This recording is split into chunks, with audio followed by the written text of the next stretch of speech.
strikes, you're faced with a choice. Ride it out with the trade-offs of treating, or push through the pain and symptoms. With Ubrelvy, there's another option. One dose works fast to eliminate migraine pain. Treat it anytime, anywhere, without worrying where you are or if it's too late.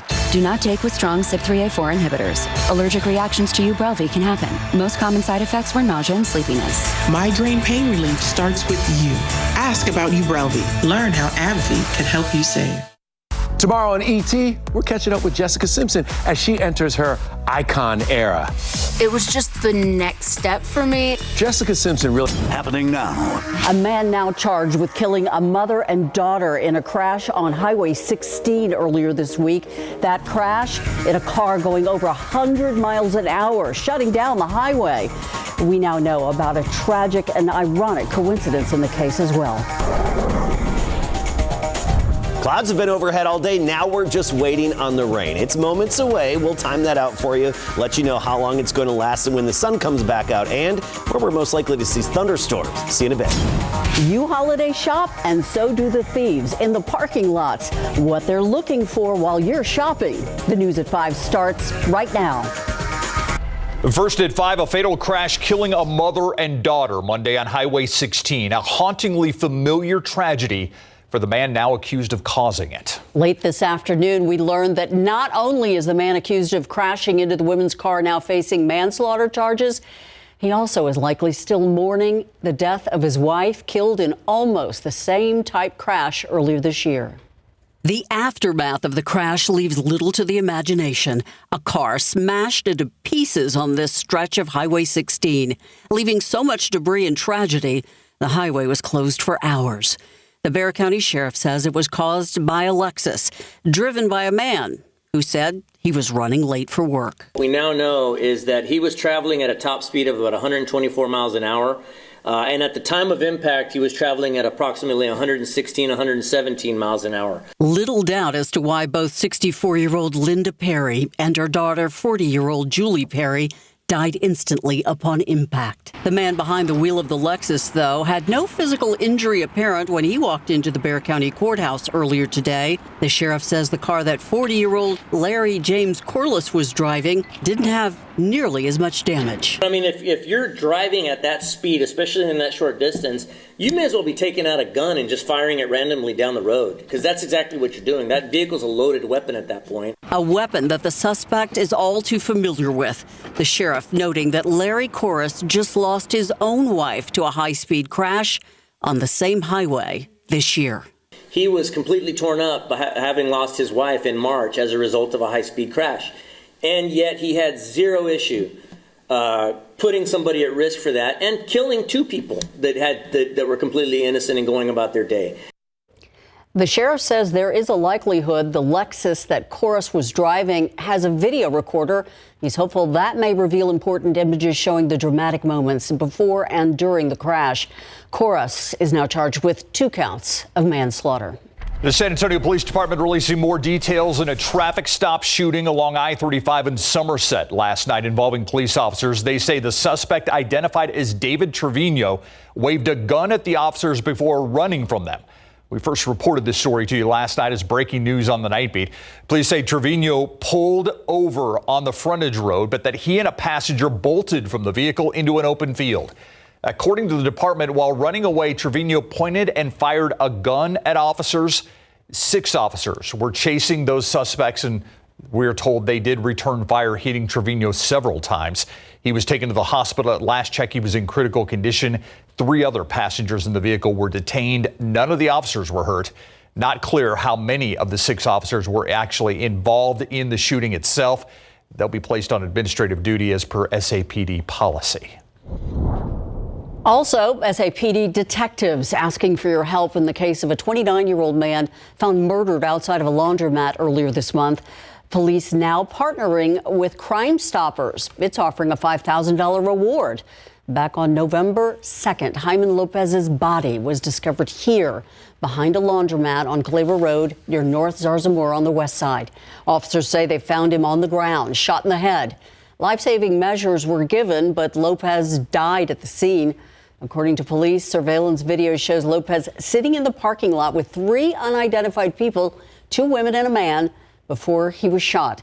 They are now working to find the killer, but as of right now, no one has been arrested. If you know anything about those 3 people or anything about the crime itself, call Crime Stoppers at 210. Pardon me. You can get up to $5,000 if your information leads to an arrest. Now to an update on a deadly fire in Elmendorf. The Bexar County Medical Examiner's Office releasing the name of a man that was killed. He is 38-year-old Alejandrito Cifuentes. That fire happened in the 5100 block of Hardy Road near I-37 and Mathis. That's in South Bexar County. Fire officials say 10 people were inside the home at the time of the fire. Everyone but Cifuentes was able to get out. The medical examiner says he died from extensive injuries he suffered during the fire. They are calling it an accident. The cause of the fire has not yet been released. Plenty of cloud cover outside, not much rain to show for it yet. Now, this live cam did have a few droplets on it over the past hour, but that's about it. But we anticipate it to gradually become damp outside and rainy just within the next several hours. Nothing on authority radar right now. That's going to change as we go through the night. Drizzle's going to develop. We'll have some light showers as well. Temperatures not changing much. We'll drop down into the upper 50s, and that's where we're going to stay. Right now, 55 Del Rio, 57 Eagle Pass, 64 in Floresville, Santa Maria at 65, and Bulverde 60. Again, we'll generally be dropping down into the upper 50s and then holding steady there through the night. We'll talk more about the rain, when it really moves in, how long it's going to last, where we're most likely to see storms, and how much we could get in just a bit. Thank you, Adam. With holiday shopping in full swing, local police say this time of year, criminals are on the prowl, looking for easy targets. SAPD says they see a surge in property crimes, burglars going car to car, doing their best Grinch impersonations. Max Massey with what those thieves and other criminals are shopping for while you're in the store. That's a whole box of what looks like to be shotgun ammunition back there. If I'm a burglar, I'm thinking he has ammunition, there's a gun in here. So, you know, this car obviously gets a felon grade, making themselves a victim. Officer Nick Solis and I walked car to car this morning. I'm sorry, let's check this one out. Where he was able to spot vehicles that made for easy targets. I see a backpack in there. I think maybe a college student, maybe a laptop's in there, maybe some kind of electronics, right? So this car would get a felon grade. It's a real problem year-round, but especially during this holiday season shopping rush. A problem some people know all too well. My husband had his truck broken into right across from North Star Mall. Josie Shothoff says now she hides all the items in the vehicle, and of course, she keeps her head on a swivel when she's shopping. We know a lot of vehicles in and around South Texas. They have window tinting, and that might be problematic for our cameras, but for burglars, really doesn't make that big a difference. They can still see in the vehicle and see items they want to take. A crime of opportunity. That's all it takes. Literally 5 to 10 seconds, right? They look inside that vehicle, they see electronics, a key, a cell phone, and they're breaking into that vehicle within 5 to 10 seconds. They have the tools to do it. If they can see it, they'll take it. If they can't see it, chances are they're going to pass right by your car. Lots of tools in here, a Craftsman drill. And there's a concerted effort to prevent and even stop these crimes. Officers along with detectives are undercover at various places around the city trying to combat property crime. And it's a very successful program. The last piece of advice may seem obvious, but it's really a constant issue. Don't leave guns in the cars because guns end up in the hands of wrong people. Max Massey, KSAT 12 News. We are now learning from the International Red Cross that 10 more kidnapped Israelis and 4 Thai citizens also taken are on their way back to Israel. This after Hamas today reported that 2 Russian hostages were among those released. This on the 6th and last day of the extended truce between Israel and Hamas. World leaders negotiating a possible extension to that truce. But signs of unrest between the two sides are beginning to show. ABC's Ike Ejachi has more. It's the 6th and final day of the truce between Israel and Hamas, the militant group releasing 2 female Russian hostages. Hamas officials say they were handed over to the Red Cross as a prelude to handing them over to representatives of the Russian Foreign Ministry.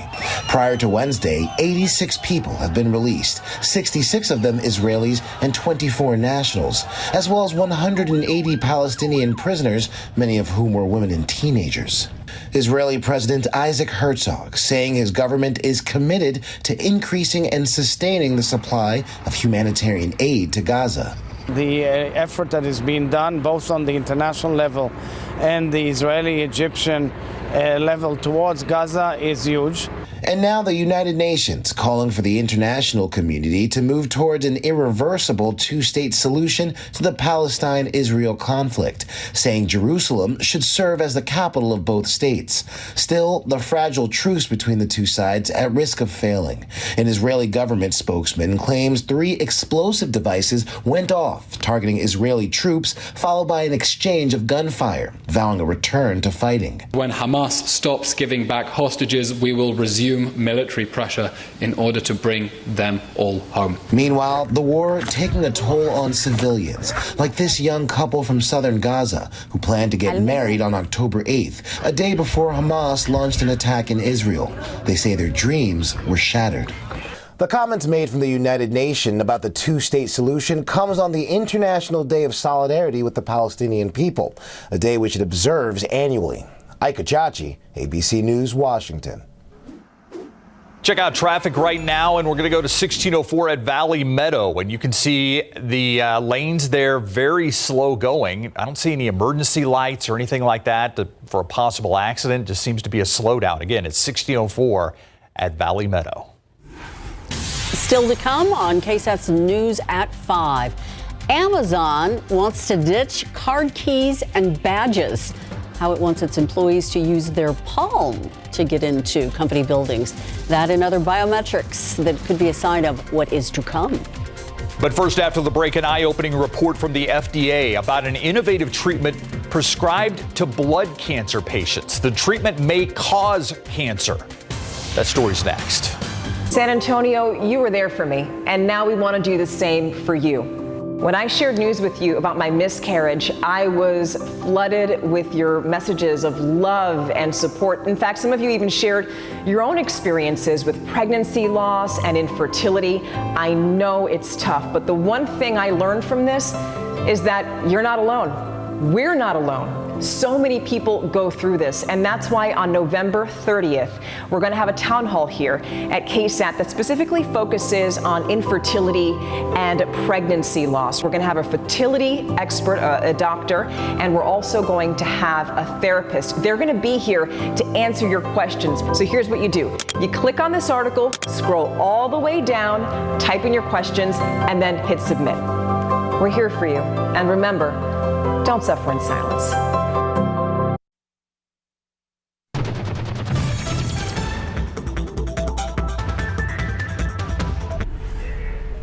I'm Myra Arthur here in the newsroom, and here's what we're working on for the news at 6 o'clock today. A new report shows some concerning numbers when it comes to the amount of cases being dismissed by the Bexar County District Attorney's Office. We show you those numbers and compare them to past years.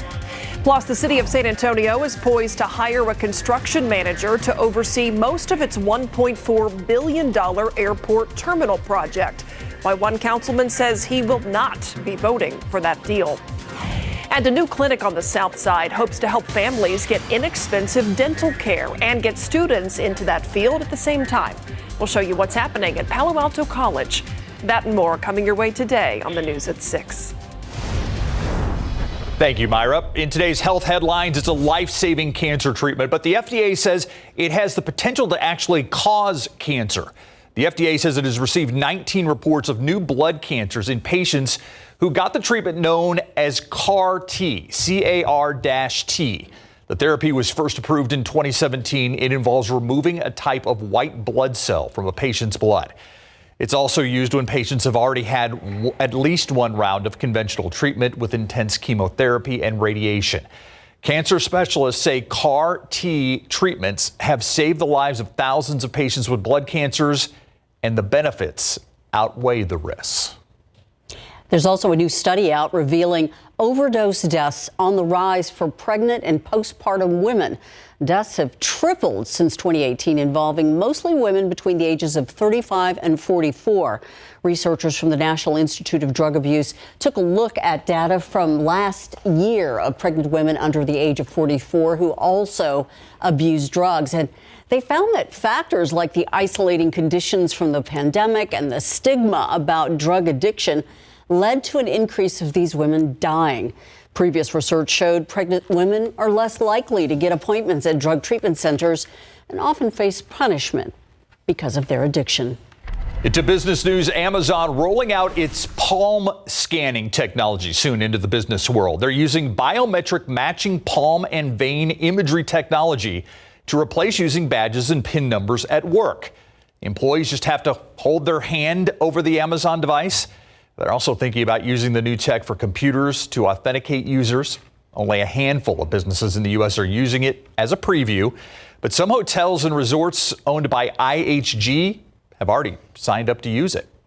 A household staple is getting a vegan makeover. Kraft partnering up with a plant-based food company, and they're going to start selling vegan mac and cheese. It's called Kraft Not Cheese, and the substitute is made with fava bean protein and coconut oil powder.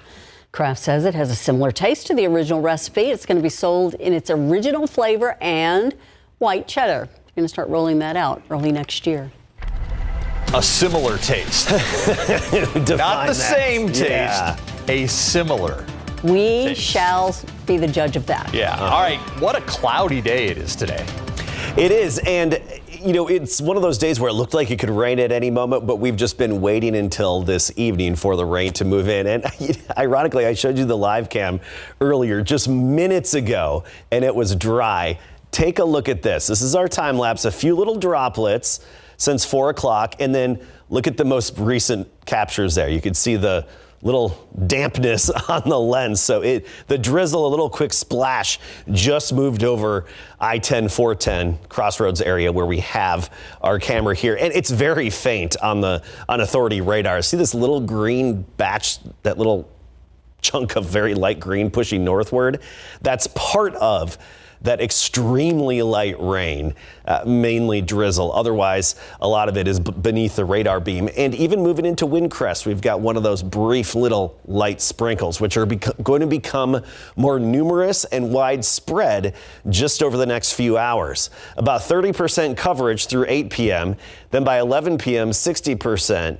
And then overnight, we've got 70%, so widespread, most, if not all of us, getting hit by some of those light showers. And if not the light rain, areas of drizzle, especially in and around Bexar County and surrounding areas. Notice by tomorrow afternoon, that's when our rain chances really fall off. So here's the latest Futurecast, and I think it does a pretty good job of illustrating what you can expect through the night and even into tomorrow. Low clouds, of course. Notice these very faint green little blobs popping up on the Futurecast radar. That's the very light rain. A few moderate showers possible overnight indicated by the yellow, but generally we're talking very light rain. And when you don't have the light rain, drizzly dampness that's going to last through the morning commute tomorrow. I do want to point out, tomorrow morning, east of San Antonio, especially the closer to Houston you are, the higher your odds are of getting a thunderstorm or two. And there is a chance of a few strong to severe storms, particularly from Gonzales to Seguin to Karnes City, Cuero, Hallettsville, and points eastward all the way through Houston. Notice the brunt of the moisture and the most beneficial rain, East Texas, Louisiana, and parts of Arkansas as well. That's where they'll see up to and over 3 inches. Around here, I think on average we'll see up to about 1/4 of an inch around San Antonio. Higher amounts closer to Houston and locations east of town where you get a few thunderstorms.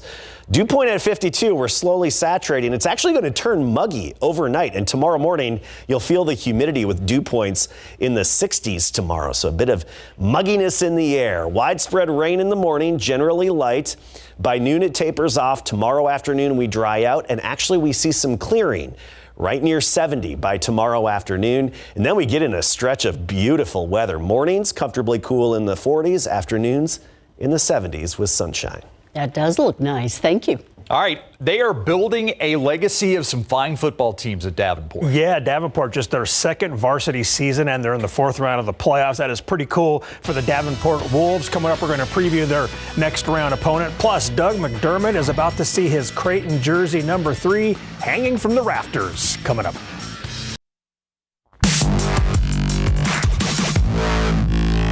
Seven football teams from the greater San Antonio area are still alive in the UIL state playoffs, including the Davenport Wolves. We stopped by practice this morning to chat with the guys as they get ready for the Class 4A D1 regional final against Port Lavaca Calhoun. The historic season for this young program continues after they beat Lavernia 45-31 this past week. The Wolves have a huge senior class, 26 guys in total, and many of them have been playing with the Wolves since their freshman years. And for them, they don't even want to think about this magical run ending without a state title. The closest thing I could think would be losing a job like that you've been familiar with and comfortable. Would be really devastating, and I want to take it all the way and go out strong. You play how you practice, so we come to practice every day like it's our last practice of the year. You know, I mean, one game could end it for us, so we come out every day ready to work. Every week, getting better and better and getting ready for that Friday game. We've been coaching them since they were freshmen as seniors, going to go play at Jerry World, and now that they are seniors and we have an opportunity, it's really been amazing to see the transformation. The Wolves will have a walkthrough tomorrow at the Alamo Dome to get a feel for the building and get any nervousness out before they take on Port Lavaca Calhoun on Friday night at 7. Spurs small forward Doug McDermott, seen here from his college days, will get his Creighton Blue Jays number 3 jersey retired on December the 20th. McDermott was a 3-time All-American from 2012 to 2014 and consensus National Player of the Year in 2014 during his 4-year career. He finished his college career with an NCAA record 135 double-figure scoring games. Now, his father and Blue Jays head coach Greg McDermott said, "We are thrilled to be able to retire Doug's jersey." As for the Spurs, the guys didn't practice today before they host the Atlanta Hawks tomorrow night at 7 at the Frost Bank Center. At 3-14, the Spurs are last in the Western Conference, and they're looking to snap a 12-game slide. Yesterday, Wemby told the media the Big Three are there and trying to help the Spurs improve. They're not trying to school us, but they're still trying to be supportive and, talk with us. Maybe sometimes translate a little bit what the coach is trying to tell us because they've been through it. But it's always good advice, but not too much of it. Yeah, you certainly don't want to give these young guys too much. Exactly, not too much of it. They're just the right amount. Yep. Thanks, Larry. We'll be right back. We're going to take a look at some of the traffic around town. This is I-10 at Callahan, and you can see over at the top of your screen, those right-hand lanes are backed up. There's a bottleneck of some kind. Yeah, it's where I-10 and 410 come together, and this is more of that action except from the 410 side. 410 at Jackson Keller. Always a slowdown as people get on try to get on I-10 either west or east. It's all related there. Adam. And we've got another little sprinkle headed that way. Look at this little green blob right here, right along Highway 16 now and 410. That's headed to the northeast toward the medical center area and I-10 410 interchange. The rain's going to become widespread through the night. It's going to be a damp morning commute tomorrow. Talk more about this and how much rain you could see at 6. Thank you, Adam, and thank you for watching the News at 5 with us. World News up next.